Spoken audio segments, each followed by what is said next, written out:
It's the hour. It's time to catch up with the United Way. Director, United Way, Andy Green. And you brought a special guest with you, Andy. Yeah, this is Brent Albrechtsen, who is our campaign chair for a second year in a row, and he's doing a fantastic job. Well, that is good. So, Brent, how is the campaign coming along? Campaign is good. We are deep into campaign season now, so our numbers are just starting to trickle in, but everybody has their materials. The campaigns are running. So, just starting to trickle in, so what are we waiting on?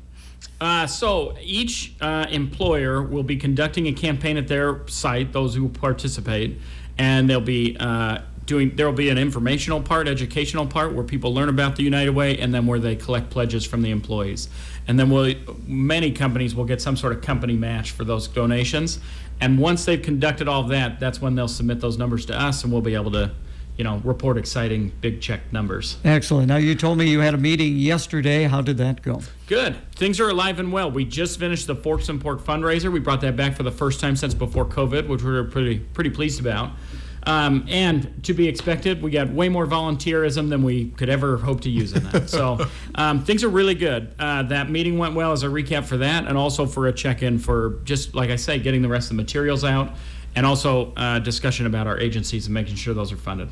Talk about being the campaign director. Exactly how many committees, how many people do you oversee in this? Yeah, too many for sure. I mean, so I would say we have divisions, and each of those divisions has, I would say, 4 division leaders. So that ends up being maybe 15 division leaders, and each of those division leaders would have anywhere from 4 to 8 people that are underneath them that are helping distribute things out. So communication is really key and really challenging. It's a case where we've got a lot of helping hands. We just need to make sure we're all lifting in the same direction. And you were telling me it's difficult nowadays to get everybody together, so you kind of meet with them individually or 2 or 3 at a time, or how does that work, Brent? That's right. We've changed our approach this year just to try and we want to make it as easy as possible to volunteer. As always, we have a lot of willingness. We just need to make sure that we maximize the efficiency of that.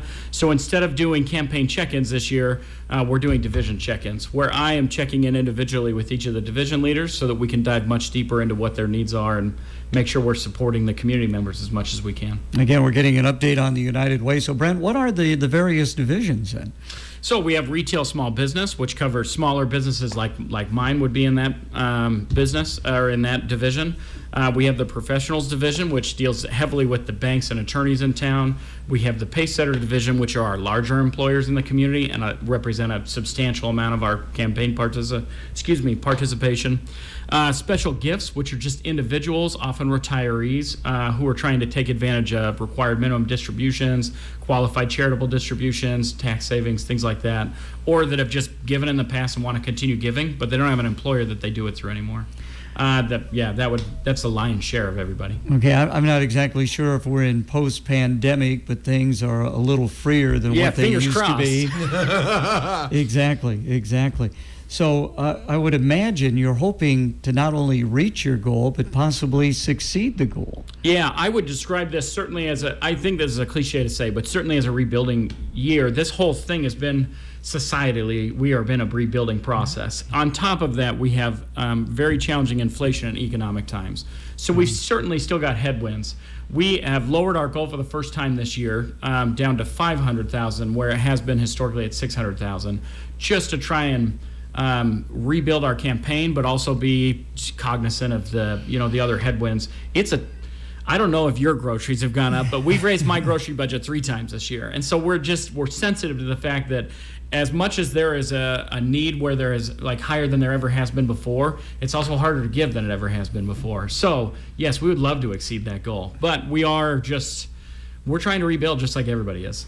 Andy brings up a very good point. The need is there, but there are people who are struggling that in the past you had gotten money from or donations from. So how do you work around that as the director? Well, and we definitely see the need in the community from the impact on harder economic times when we see people that are, going to information referral where they're having way more people than they did last year at this time, and so it's harder when we may not have as many gifts coming in, but the impact on the community does need to be higher. So it's we've had some really good and hard conversations over the last couple of months on how we can continue to have the same impact on our community while at the same time face the economic hardship that's possibly happening.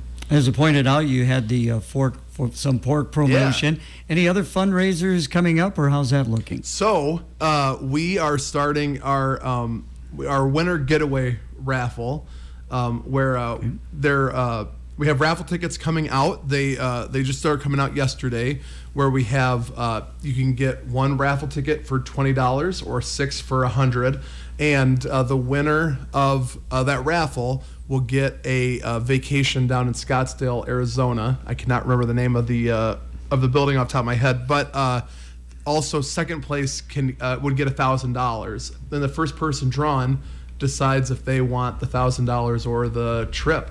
And so we're excited to bring that back around this year. Okay. And, Is that have that raffle currently underway? Or Yeah, it started yesterday. And how long will that be running for? So we're going to do the drawing on December 16th. Okay. So we got about 2 months now. Is that even 2 months? Until December 16th. And tickets cost $20, or you can buy a booklet of 6 for $100. So how, if people are interested, and it sounds like a great deal and a good way to support the United Way, are there people out selling them, or do you just go to the office, or what should they do? We have people out selling them, or you can reach out to myself, 563-242-1209, or director@clintonunitedway.org, and we will make sure that we get you tickets. We had a couple people call me last year and do it all over the phone. So very good, very good. So do that. Take advantage of that great opportunity to help the United Way.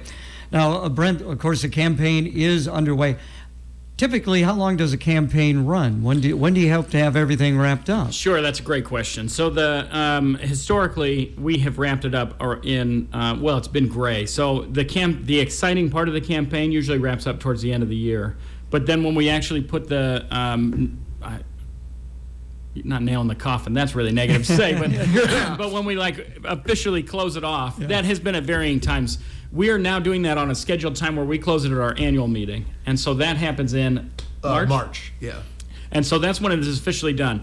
All of the fall is campaign season. And so that's there's a lot of presence in the community. We have Giving Tuesday that comes up after Thanksgiving. Yep. All of that stuff happens in the autumn.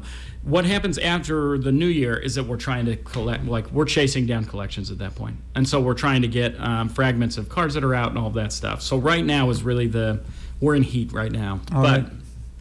And appreciate you coming in. And, of course, we'll be updating how things are going when we get into the third week in November. Yeah. But, Andy, if people would like to help out the United Way, how can they best do that? Oh, yeah. Well, definitely either send me an email at director@clintonunitedway.org or call us at 563-242-1209.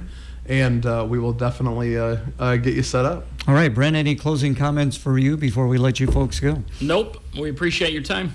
All right. Thank you both for coming in today. Thank you. Thanks, Gary. And now...